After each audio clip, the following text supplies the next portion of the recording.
Hi everyone, तुम्हा सर्वांचं एका नवीन व्हिडिओमध्ये स्वागत आहे. तर जे माझे व्हिडिओ बघतात त्यांना माहितीच असेल की आमच्या ताईंचं लग्न आहे. घाना बांगड्या झाल्या, हळदी झाल्या आणि आज ताईंचं लग्न आहे. आणि फौजींनी इतकी गडबड केली की मी न आवरताच आले. बघा तुम्ही, मेकअप केला नाही, लिपस्टिक नाही आणि बांगड्यासुद्धा गाडीत आल्याच्या नंतर घातल्या. नेल पेंट मी बरोबर घेतलं होतं आणि लिपस्टिक घ्यायला तर विसरूनच गेले, इतकी गडबड झाली. आणि तिथं गेलो त्यावेळेसला साखरपुडा ऑलरेडी चालू झाला होता. म्हणजे साखरपुड्याचं टायमिंग सकाळी 9चं होतं आणि हा साखरपुडा चालू होता 10:30 वाजता. आणि म्हणजे आम्हालाही उशीर झाला होता आणि ह्यांनाही उशीर झालाच होता.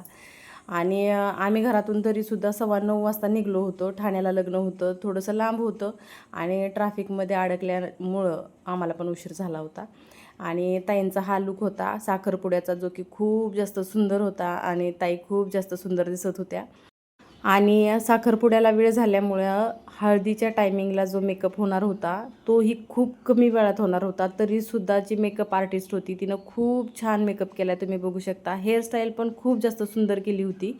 आणि त्यांच्या शेजारी जे बसले ते आमचे सासरे आहेत, म्हणजे ताईंचे पप्पा आहेत.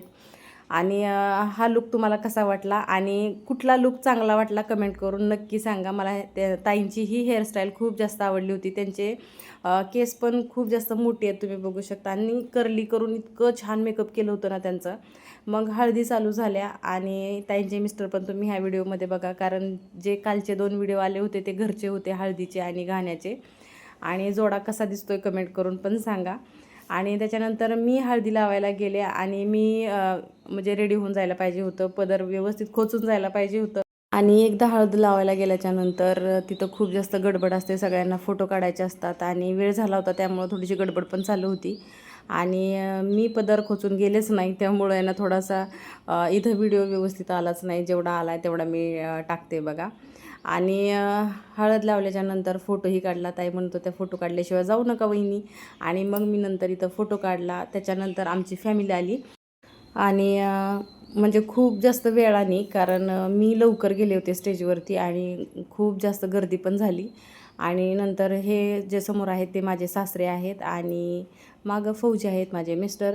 आणि सासूबाई पण आहेत पाठीमागे यांच्याच. आणि आमची फॅमिली बरोबरच गेली होती आणि मी एकटीच, काय माहिती मला काय झालं, मी एकटीच जाऊन हळद लावून आले. सगळे जोड्या जोड्याने जात होते आणि मी आपलं चला ठीक आहे, गर्दी नाही आहे तोपर्यंत जाऊन यावं म्हणून गेले आणि हळद लावून पण आले.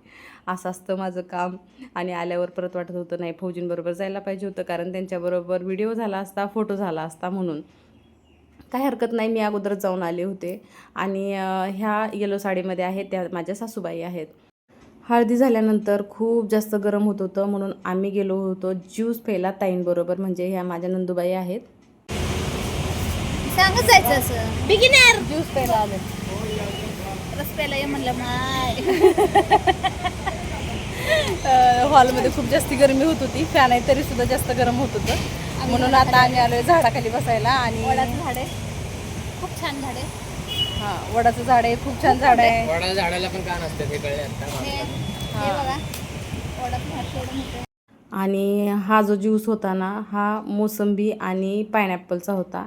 आणि ह्याच्यात बिलकुल शक्कर नव्हती आणि इतका आंबट लागत होता, काय सांगू. मी तर फक्त टेस्ट करून बघितला आणि 60 रुपयाला होता तो. पिलेच नाही. मग हा माझा मुलगा आहे छोटा, तो मग सगळं पिला. तो नाही प्यायचा होता त्याला तरी पण पिला.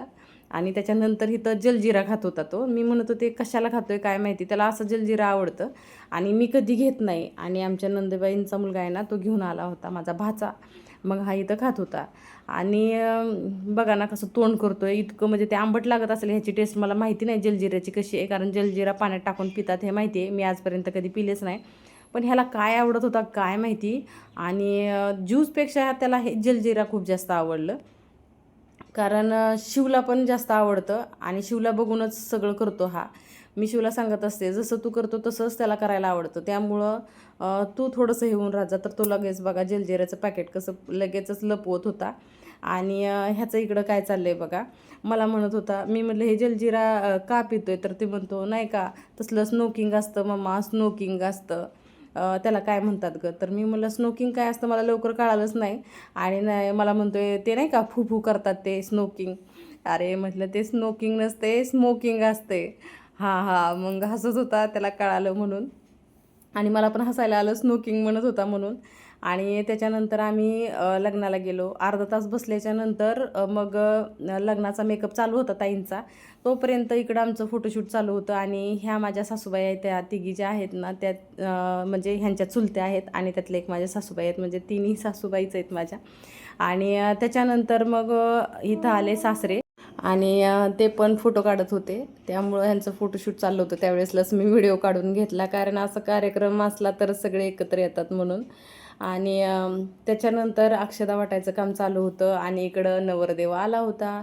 आणि असंच आमच्याकडं नवरीला आणि नवरदेवाला उचलून आणलं जातं मंडपामध्ये. आणि अगोदर त्यांना आणलं आणि त्याच्यानंतर नवरी मुलगी आली. आणि ताईंना पण त्यांच्या मामांनी उचलून आणलं होतं. आणि इथं लग्नाला सुरुवात होणार होती. आणि इतकं जास्त गरमी होत होती ना, म्हणजे मुंबईमध्ये अशीच खूप जास्त गरमी आहे. इतके मोठे मोठे फॅन लावले होते, वरती पण फॅन होते, तरीसुद्धा खूप जास्त गरमी होत होती. आणि ताईंचा लग्नाचा जो लुक होता तोही खूप जास्त सुंदर दिसत होता. आणि ताईंना आहे ना मेकअपची खरं तर गरजच नाही आहे. त्यांना थोडंसं मेकअपमध्ये टचअप दिला असताना तरी त्या खूपच जास्त सुंदर दिसतात. आणि जो मेकअप केला होता गरमीमुळे आहे ना, नंतर म्हणजे लग्न होईपर्यंत तर मेकअप ठीक होता, पण त्याच्यानंतर खूप जास्त गरमी व्हायला लागली, तसं मेकअप निघायलाच लागला होता गरमीमुळे. आणि काय हरकत नाही, लग्न होईपर्यंत तर सगळं व्यवस्थितच होतं. आणि त्याच्यानंतर पण एवढा काय मेकअप निघाला नव्हता. त्याच्यानंतर बसलो जेवायला आणि जेवणामध्ये पापड होतं आणि काकडी गाजर, डाळ भात होता, एक व्हेजिटेबल भाजी होती, पनीरची भाजी होती, गुलाबजामुन होता आणि गरम गरम पुऱ्या होत्या. आणि सगळं जेवण गरमच होतं. आणि मी एक सांगते, नवरीच्या वडिलांनी खूप खर्च करून प्रेमाने लग्न लावून दिलेलं असतं, जेवण बनवलेलं असतं. त्यामुळं कुणीही लग्नाला कधीही जा, पोटभर जेवा, पण कधीच नावं ठेवून येत जाऊ नका. कारण त्यांनी खूप जास्त कष्ट करून लहानाची मोठी केलेली असते मुलगी आणि तिच्या लग्नासाठी खूप जास्त खर्च केलेला असतो. त्यामुळं तुम्ही लग्नासाठी जाताय, जेवणासाठी नाही. तर त्याच्यानंतर हा रुखवत होता. आणि हे जे तिळाचं रुखवत करून आणला होता ते आमच्या सासूबाईंनी आणला होता माझ्या. आणि खूप जास्त सुंदर बनवला होता, तुम्ही बघू शकता. गावावरूनच त्या घेऊन आल्या होत्या येताना, कारण मुंबईमध्ये कोण बनवतं कोण नाही हे माहीत नव्हतं, त्यामुळं आमच्या आईच घेऊन आल्या होत्या ते. आणि हा रुखवत अशा प्रकारे मांडला होता. आणि जे खायला काय देतात ते पण मांडलं होतं. आणि लग्नात जे असतं ते तुम्हाला तर माहितीच आहे, ह्याच्यापैकी काय काय असतं काय काय नसतं. खायला तर देतातच हे. आणि हे पण जास्त गडबड असल्यामुळं याच्यातले बरेच पदार्थ घरी बनवता नाही आले, मग बाहेरूनच आणले होते. आणि ही भांडी आहेत दिलेली, तर त्यांनी तर अगोदर नको सांगितलं होतं आम्हाला, भांडी काय नको आहेत नवऱ्याकडच्या मुलांनी, पण तरीसुद्धा कर्तव्य म्हणून आपण देतो म्हणून हा सगळा संसार दिला होता.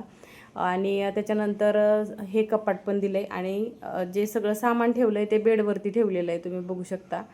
आणि लग्न खूप जास्त चांगलं झालं. आणि ताईंच्या आयुष्यात खूप जास्त सुख यावं, ताई सुखात राहाव्या हीच मी देवाला प्रार्थना करते. आणि आजसाठी बस इतकंच.